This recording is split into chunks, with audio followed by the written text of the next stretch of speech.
Hey, welcome to the Ozzstar channel. I'm Glenn, and today I've got a quick tip for you today. If you're a DIYer or maybe the first time belt changer, I've got some old Serpentine belts here. So you know that thing on the front of the engine that goes zigzagging all over the place through the pulleys? Well, that's your Serpentine belt, or some people call it a dry belt. Anyway, I've got some quick tips here today. It's not actually on how to change out your belt, but I'll show you a tool that I like to use to make it easier, and also a tip or two. I also have some footage I'll show you of an actual belt that I replaced. It was on a 3.3 liter V6 Hyundai.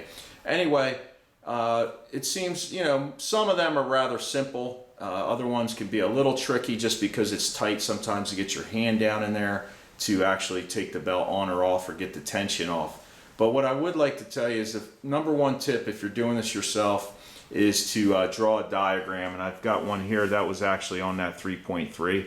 And what I do is I just eyeball it. I get under the car from the top, draw out the pulley locations, I label them, you know, like crank, power steering, and it only takes 10 seconds. Draw out where the belt was, because I'm telling you right now, it may seem simple. What's this got? 6 pulleys, right? You'd say, oh, no big deal, I can remember where those go. But I'm telling you right now, as soon as you pop it off, you're probably going to start scratching your head when you go put the other one back on.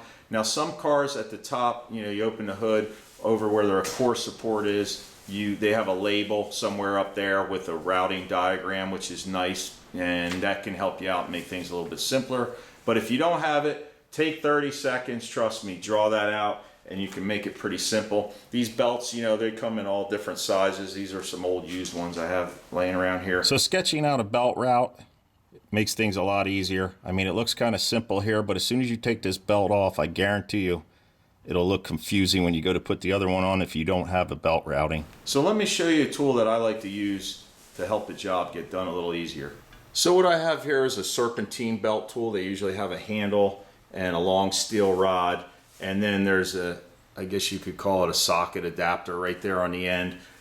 This one's 3/8, and then this piece, this one here, came with this other piece like an extension.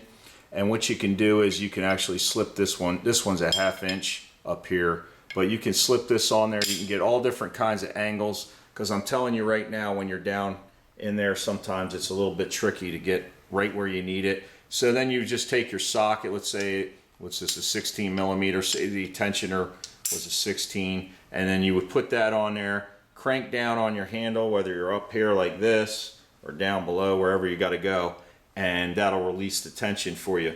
I'll leave a link to one of these down below. These are really not that expensive at all. I think for under 20 bucks you can have a set there. There's also a tool that I don't have here. It's also, it's almost like 2 fingers, basically. If you could imagine, on the end of this thing here, there's like 2 fingers like this that'll grab onto a belt, where, like I said earlier, you have that limited access. You can actually put your tool down in there, grab onto that belt, and that'll help you loop, or, you know, actually hook the belt over the pulley. So those are 2 good handy tools to have. So let me give you an example of how it works in case you're not familiar with it. So here's our tool. I've got a 16 millimeter with a 12-point socket on the end. That just gives you a little more room to swing here. And down here is our tensioner. Oops, I should show you where it's at. Right here where I'm touching. So that's our tensioner. Basically slip that on there, and then all I would have to do is pull back. In this case, I'm pulling back towards me. And then this slack on this belt right here, I'm not sure if you can see it, but with that back, I'm holding it with my other hand now, it's loose. So you could pop this off right now if you wanted to. And then, of course, once I let go, put the tension back on, take this off like that, and now our belt's tight. So it's that simple. So I hope the quick tip of just drawing out the diagram helps you out. If you don't have the belt routing underneath the hood, you could go online and look it up. Just make sure you're getting it from a good source and that you're looking at the right engine. You know, different liters, they'll also change the belt routing sometimes on those. So anyhow, stay tuned for quick tips. If you have any tips of your own that you use for belts, replacing Serpentine belts, please leave them down below. I appreciate it. Don't let this guy get in your way. You may have seen him. He hasn't showed up in a while, but that's my buddy Chaos. He's a pain in the you-know-what. So thanks for coming along. Thanks for subscribing.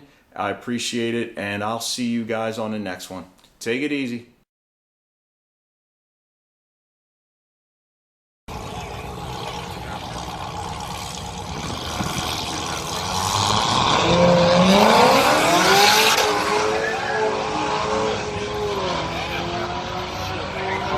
Bye.